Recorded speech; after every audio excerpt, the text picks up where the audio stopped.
both a very strong forceful response on the national level, and we also saw a very strong response on the European level.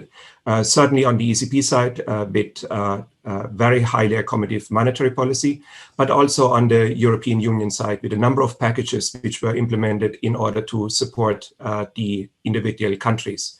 And very important will be that the EU Recovery Fund will be implemented, and the decision will be done soon. The EU Recovery Fund will have a very important role to play. Just the grant component is about 3% of GDP on average for Europe. That is a sizable amount, but it's skewed in terms of distribution towards those who are mostly affected by the pandemic. So those countries will benefit most, and they will get most of these grants. And that will support the national fiscal effort. It's going to be important for two reasons. It's going to help steer public investment into the transformational part of the economy, but it also will boost aggregate demand, in particular in those economies where it's most needed.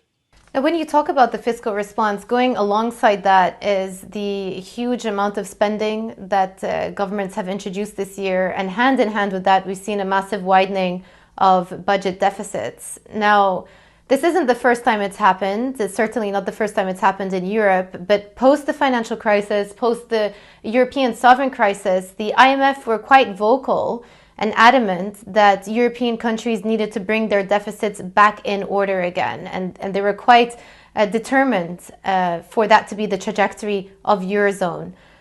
But what we've realized now is that it sometimes came at the expense of growth. So too much austerity was not a good thing.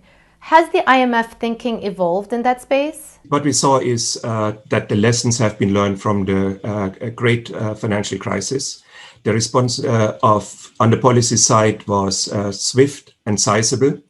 And what we are seeing is that this policy response is limiting the scarring, i.e. the permanent damage to the economy of the pandemic.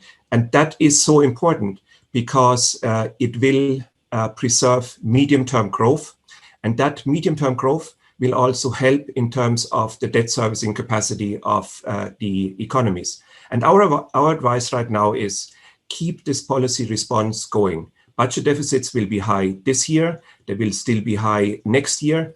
But this is worth it because over time, that actually improves the debt servicing capacity of the European countries. And if we need to err, then it should be erring in terms of higher budget deficits than less, because in the end, that will also help in terms of servicing the debt, which will rise considerably.